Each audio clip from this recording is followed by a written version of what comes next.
Peace. This is the Ask Your Oldhead podcast with Justice Raji. And this month, being the month of February, this episode is my inaugural, my first ever Black History Month episode. And what sparked the idea for today's episode, and it won't be super long, is just basically I did 2 talks this month about Black History Month specifically, right? And the thing that was coming up for me as I was drawing up how to approach those talks was that typically, well, let me start here. History is always about the present. History is not just a benign study of past facts and data and, pieces of art or evidence, artifacts, things of that nature. History is always about what also is happening in the present, because history is where we often look back to justify, understand, point to, give a foundation to the way that we live. In this culture, that be in the United States of America, for Black people, especially, Black History Month was born out of a very specific effort to remove the falsehood that was required to be believed in order for the prior existing system of chattel slavery to be a functional part of the economy and a basic basis of wealth in the United States. Also to ameliorate the feelings and emotions of those who either participated, firsthand, as in owning slaves, working within the various structures and systems of the slave economy, meaning any of the other roles, overseers, traders, insurance brokers, adjusters, people who ran breeding farms, people who did transit and movement of said enslaved humans, people who also did slave catching, i.e. going to get people who had escaped bondage to bring them back to bondage, right?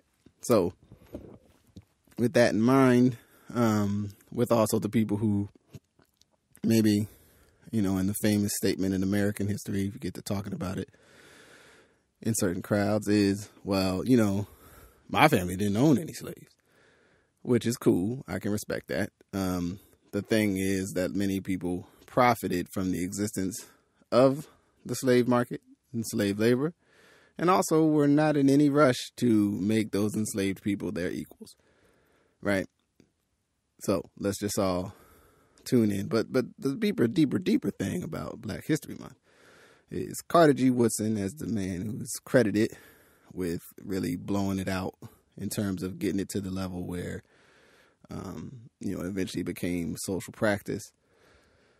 He had a very simple conceit or thought, and that is that in order for in community for Black people to heal themselves, African Americans, Negroes, they needed to see their life beyond the experience of slavery, which you got to understand in the early part of the 19th century, or we're at the 20th century, but the 1900s would be a very fresh memory, meaning people would be old enough to have grandparents and or parents who were born in slavery, right?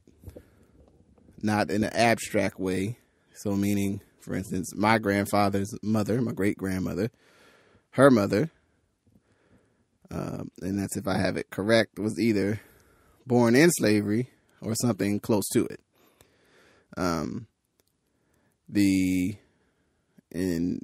other side of my family is a little bit different, but I think it's only due to circumstance that is the case. I don't know if I'm going to get into that today. I think I'm going to save that in more detail for a future discussion on the development of yourself and your own personal understanding of your history. Right. So Carter G. Woodson, Miseducation of the Negro being a book I would encourage you to read, especially if you're trying to delve into identity, Black identity, and then as a derivative of that, male identity. Okay. Because this very simple point was that, there's a lot of mythology and lies that were perpetrated, propagated, spread, seeded, in order to get people to accept conditions that would just not be otherwise reasonable to accept. All right. So, but the myth that I wanted to break people out of is just the simple idea that Black History Month as a practice was derived from some sort of external source. Everyone makes everyone's heard a comedian make they gave us Black History Month, February, shortest month of the year. Ha ha ha ha. Jokes. Right. Nobody gave us Black History Month. No one handed Black History Month out like there was a national survey of holidays and excitements or what have you. And they said, oh, let's give Black History Month to the black people. That's not how that works. Black History Month, being something that is a practice, is a result of many years of work of black people, right? Negro History Week, which was practiced between Frederick Douglass' birthday and Abraham Lincoln's birthday, which is the precursor to Black History Month, was an intentional practice by Carter G. Woodson and others to have activities for people to have groups and meetings, to put on presentations or lectures to share things about black people's history, African history, in their community as a form of coming together and to educate ourselves about our own, where we come from, the history of where we come from, and then also what we were doing contemporary, in the time, was that? Yeah, I think contemporary is the right word. If it's not, that's cool. But at the time and place that these things were taking place, right? And over the years, and that spread in 1926, I want to say off the top of my dome, that became a national, let's do the whole month. So what happens then is people in their local communities would organize speakers, maybe have someone come to the church, maybe have someone in the local rec center or the union hall, whatever you had access to teach the community as an in-community service, as an external community service. And intention, he understood that relations between the black community and the white community, would not improve without some change in the way that one saw the other. For black people, the things that we would maybe acquiesce or, accept and have to deal with, which I should always add, understand, under threat of real, actual violence, not theoretical violence, not the idea of violence, not because someone's going to hurt my feelings, but in fact, you could be killed for violating the social norms that were enforced in many parts of this country as a black person. Again, not theoretically killed, not theoretically lynched, not beaten, not theoretically beaten, but in fact, your rights would not be protected if someone were able to say, well, he was disrespecting this white person or this white woman, or he's getting out of place. Any of those were pretext for someone to violently engage you, and the police force and the legal apparatus and other things would give you no recourse. Okay, so keep moving. The external community piece is that simply if black people are not studying themselves, if we're not recording data, if we're not writing our stories, if we're not capturing our experiences, we'll have no knowledge base to counter the ideas that would be propagated against us within the academic institutions, social institutions, religious institutions. All right. So the very intent of Black History Month is that there must be a intentional work put in to telling the stories of our own community. All right. So we tie that in to, my larger scope in terms of my self-development as a man. Right. My grandfather, my father was a son of a school teacher, my grandmother, and a college professor and coach. My grandfather, right? His father came over, great-grandfather on my dad's side, came over from the Virgin Islands. My understanding is that he trained horses at a school in North Jersey. I'm not sure. That's all I really got on him. Still working on more. On the other side, my mom's father was worker, worked at a paper factory. But he also painted houses, tended bar, did handyman work, a big, broad, number of things in order to take care of himself and to provide for his family. He's a World War II vet, right? And him, and along with his four or five of his brothers, his father, or his stepfather, our understanding is served in World War One. His father would have been a lot older by the time World War One started, so I'm not even sure if he would have been legally allowed to serve. So these are the male lineage, so to speak, on my family that comes from. But when I dug deeper in my own family tree, which we'll come to another episode, we'll reveal some other things there as I express that in a deeper sense. So when I think of Black history, I think about their experience. I think of Black History Month as it was practiced maybe in the time of Carter G. Woodson in the 20s. Right, you've got the Harlem Renaissance. We have a ongoing national struggle within our country, within our community, of people trying to use the opportunities and the access that they've gotten, or the steps that they've made to feed something back to the larger, population, larger community of Black people across the country. Also, while trying to take care of themselves, trying to find jobs, trying to find careers, trying to protect their families. So the idea that Black History Month is handed to anyone is ridiculous. Now, I know in our modern age, we have a very cynical, kind of baseline, and we have a very limited tolerance. Tolerance is not the right word. Limited capacity to actually go study and research anything. So we do a couple Google searches.